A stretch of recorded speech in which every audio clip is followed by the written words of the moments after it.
Assalamualaikum warahmatullahi wabarakatuh. Perkenalkan, nama Ibu Farida Aryani dari UIN Wali Songo Semarang. Senang bisa berkenalan dengan adik-adik semuanya meskipun melalui virtual ya. Dan bagaimana kabarnya? Semoga kita selalu dalam keadaan sehat. Amin. Nah, di pembelajaran kali ini kita akan belajar pada bab 2 struktur atom dan tabel periodik unsur. Nah, di pertemuan sebelumnya sudah disampaikan oleh Bu Asfi ya tentang perkembangan teori atom. Nah, di pertemuan ini kita akan belajar masih di KD 3.2 menganalisis perkembangan model atom dari Dalton, Thomson, Rutherford, Bohr, dan mekanika kuantum. Tapi kita di sebab yang partikel penyusun atom, kemudian nanti ada penemuan proton, penemuan elektron, neutron, lalu ada nomor atom, nomor massa, kemudian ada isotop, isoton, dan isobarium. Kita simak ya videonya, langsung aja pembelajarannya. Nah, kita mulai dari partikel dasar penyusun atom. Nah, tadi Ibu udah menyebutkan partikel dasar penyusun atom kan ada 3. Ada elektron, lalu ada proton, kemudian ada neutron. Nah, kira-kira ini yang proton yang mana, elektron yang mana, yang neutron yang mana? Nah, oke. Nah, elektron. Ini simbol dari elektronnya ya. Dia memiliki muatannya 0, masanya 0 maksud saya. Kemudian muatannya -1. Lalu ada proton. Nah, proton ini dia memiliki muatan 1, masanya juga 1. Kemudian yang ketiga ada neutron. Nah, neutron ini dia muatannya 0. Kemudian masanya 1. Jadi tadi ada elektron, proton, sama neutron.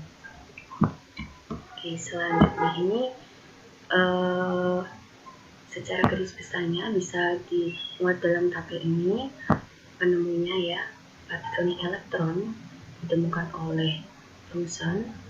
Ini masanya, lalu muatannya tadi -1, kemudian lambangnya seperti tadi ya.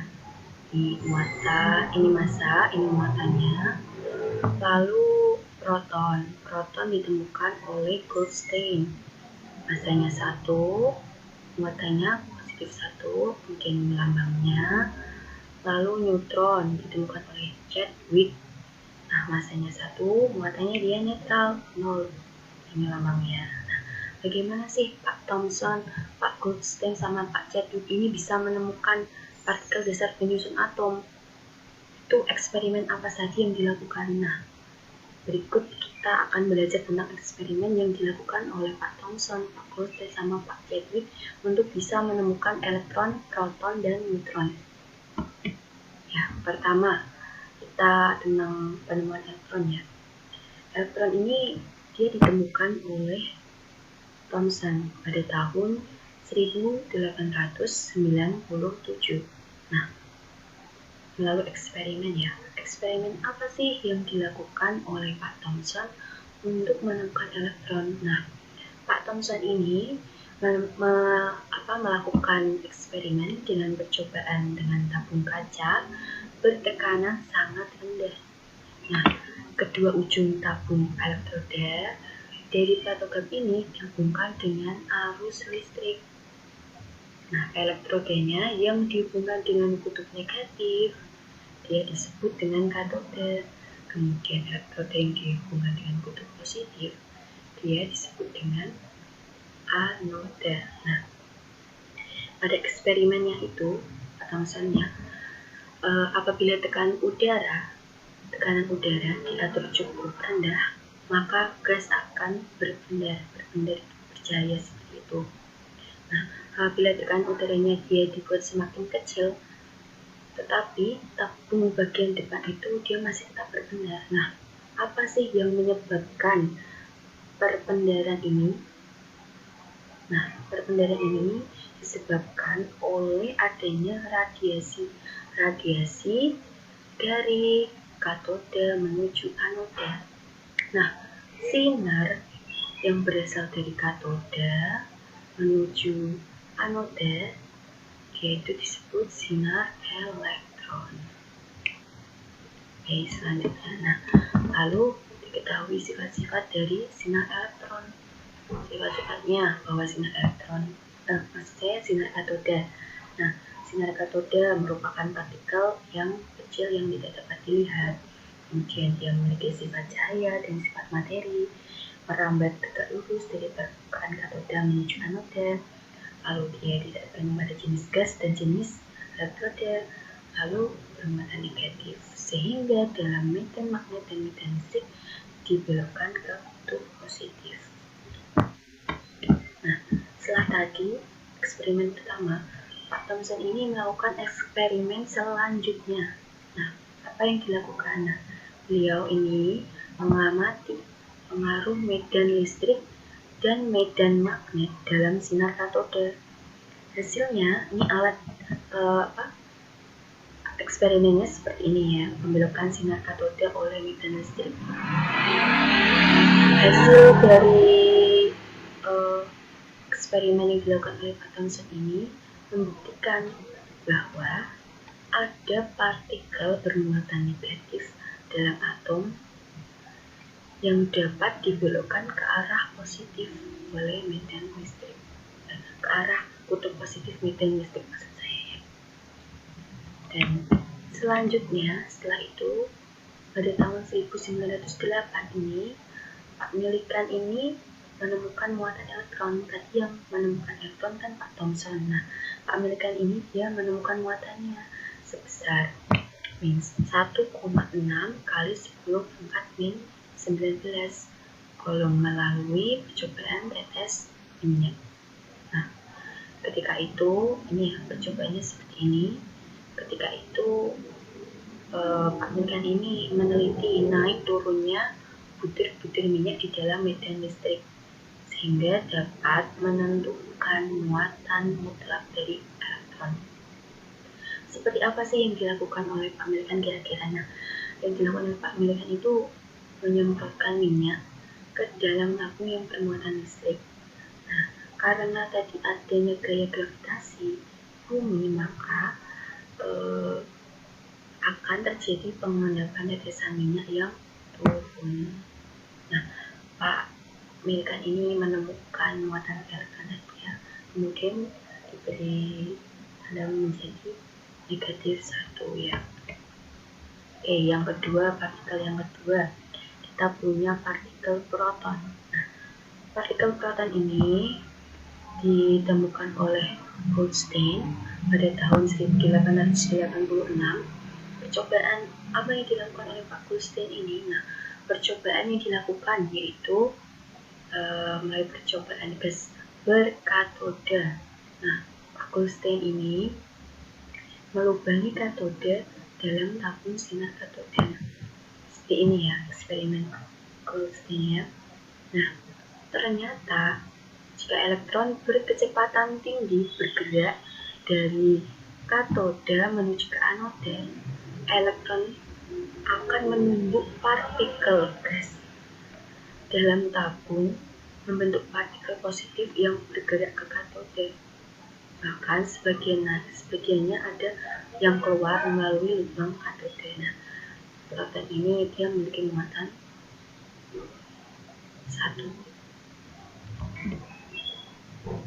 Nah, lalu selanjutnya itu Ernst Rutherford. Nah, di sini beliau melakukan percobaan juga, melakukan penembakan lempeng emas tipis dengan sinar alfa. Seperti ini gambaran eksperimen beliau ya. Nah, percobaannya itu hasil dari percobaannya sebagian besar sinar alfa ada yang diteruskan atau ada yang menembus lempeng emas.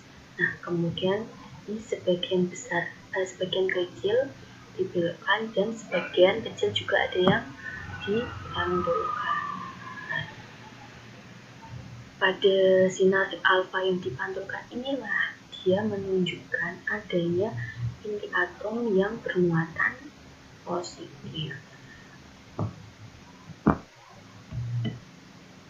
Nah, untuk yang ketiga, partikel penyusun atom, kita punya neutron. Nah, neutron ini ditemukan pada tahun 1930.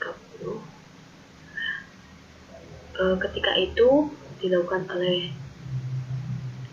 eksperimen berupa percobaan penembakan partikel alfa pada inti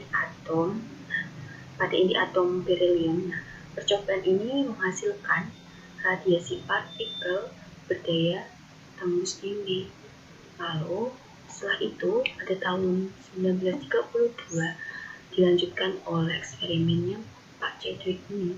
Nah, beliau membuktikan bahwasanya partikel yang menimbulkan radiasi berdaya tembus tinggi tadi itu merupakan bersifat netral atau tidak bermuatan, di mana disebut neutron.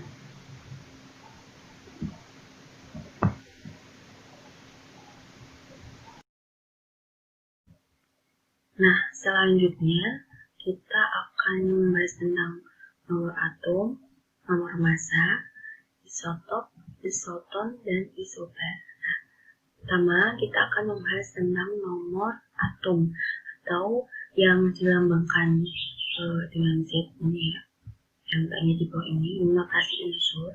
Nah, Z ini menunjukkan nomor atom. Nah, nomor atom ini maksudnya menunjukkan jumlah proton atau jumlah elektron dalam suatu atom.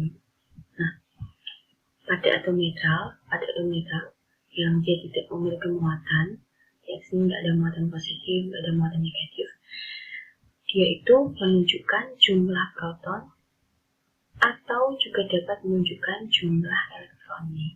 Atom nih menunjukkan jumlah proton atau menunjukkan jumlah elektron pada atom netral. Sedangkan ketika pada ion yang ada muatannya ya, nah akan menunjukkan nomor atomnya akan menunjukkan di mana jumlah elektronnya bisa dicari dari jumlah proton dikurangi muatan yang ada di sini nanti, lalu nomor atom dikurangi muatannya. Nah, nanti lebih jelasnya ke slide selanjutnya. Nah, yang kedua ini ada nomor massa atau ini disimbolkan dengan A. Nomor massa yang di atas tadi, yang di bawah itu nomor atom. Nah, nomor massa ini menyatakan banyaknya proton dan neutron. Jadi jumlah dari proton dan neutron itu adalah nomor massa. Ya, jumlah proton dan neutron. Atau nomor atom ditambah jumlah neutron. Yang atas ini nomor massa, yang bawah nomor atom. Nah, yang ketiga ini notasi unsur ya. Tadi sudah ditampilkan juga. Nah, notasi unsur. Nah, X ini merupakan lambang unsur. Kemudian yang A ini nomor massa, yang Z ini nomor atom, yang bawah nomor atom. Kemudian untuk nomor atom tadi ini, atom bisa menunjukkan jumlah proton dan juga atau jumlah elektron. Lalu untuk menunjukkan jumlah neutronnya, kita bisa selisih antara nomor massa dikurangi nomor atom. Ya. Yang samping ini contoh ya, dari notasi unsur. Nah, dari F.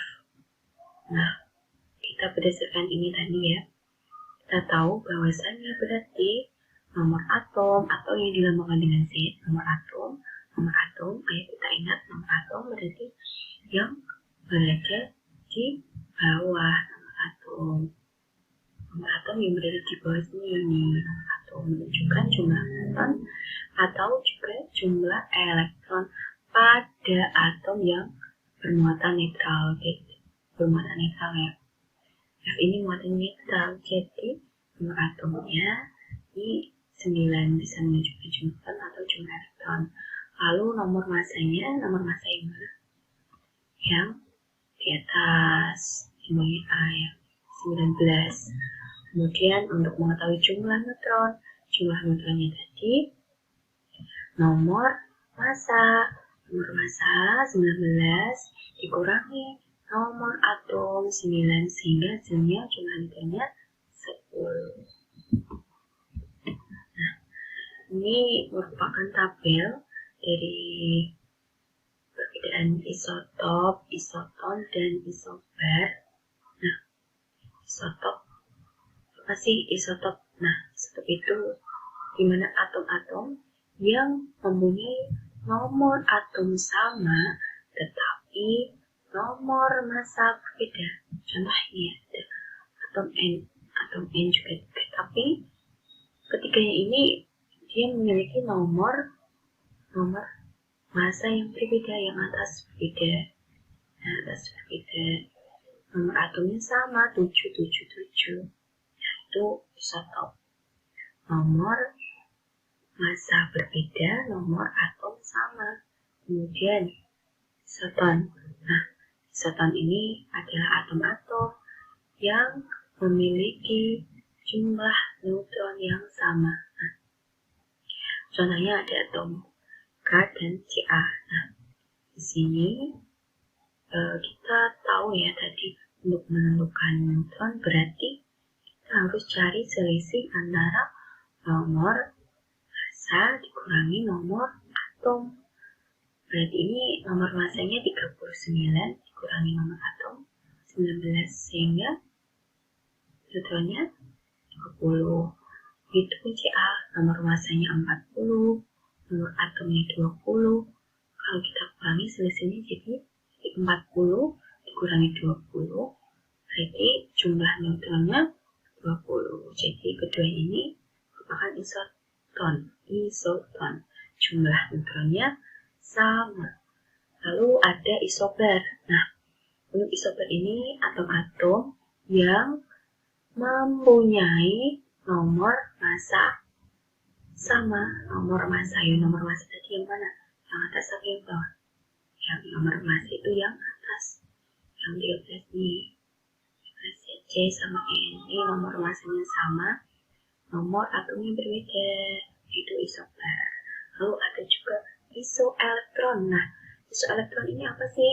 Nah, isoelektron ini atom-atom yang mempunyai jumlah elektron yang sama setelah melepaskan atau menangkap elektron. Nah, jadi C ini merupakan ion ya, bukan atom netral. Nah, dimana Na plus nih, C ini sama F ini dia bisa dikatakan isoelektron ya setelah melepas atau menangkap elektron. Nah, jadi kan yang Na ini dia kelebihan 1 ya, positif 1. Jadi nanti jumlah elektronnya adalah nomor massa ini nomor atom, maaf saya 11 kurangi ini muatannya, jadi negatif min 1 sama dengan 10 jumlah elektronnya. Kemudian yang F ini 9 nomor atomnya dikurangi dengan muatannya, dia kekurangan 1 berarti kita harus menambahkan 1, berarti 9 ditambah 1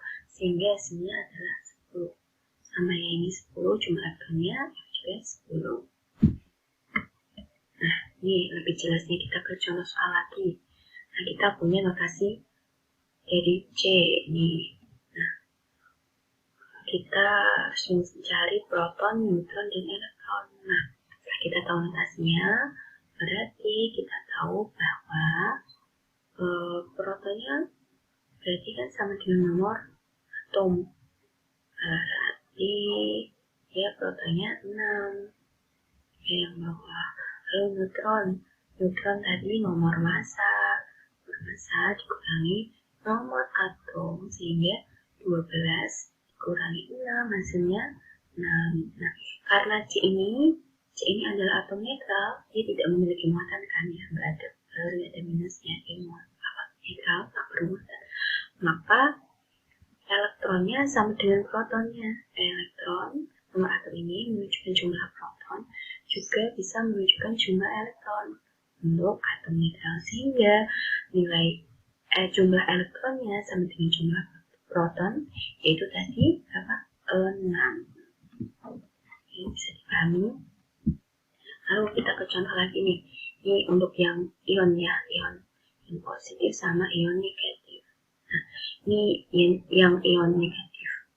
Nah, kita mencari proton, neutron, dan elektronnya. Nah, dari notasi ini kita bisa tahu, nah, protonnya tadi kan yang nomor atom yang menunjukkan proton. Dia dilambangkan dengan Z, sehingga kita tahu protonnya berarti 9.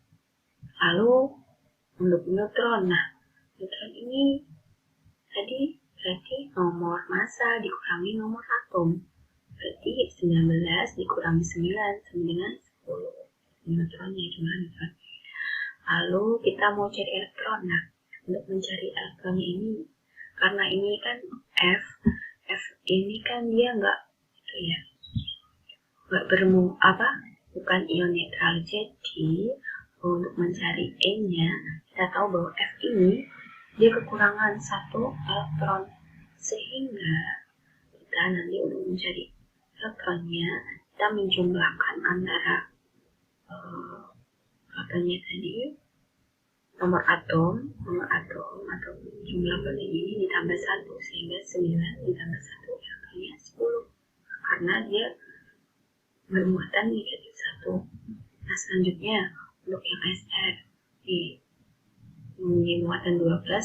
Nah, protonnya kan tadi nomor atom atau dilambangkan dengan Z yang bawah ya, di proton. Jadi 38. Nah, lalu neutronnya ini tadi nomor massa dikurangi nomor atom, 88 dikurangi 38, jadi 50.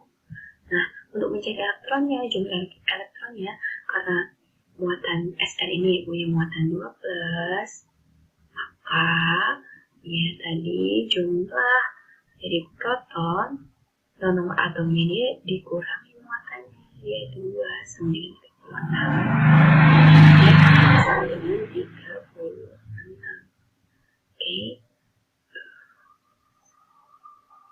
Mungkin pada pertemuan kali ini cukup sekian video pembelajarannya. Mungkin kita bisa lanjut di video pembelajaran selanjutnya. Terima kasih atas perhatiannya. Mohon maaf apabila ada kata-kata saya yang kurang berkenan. Terima kasih. Selamat belajar kembali di pelajaran lainnya. Sampai bertemu lagi. Wassalamualaikum warahmatullahi wabarakatuh.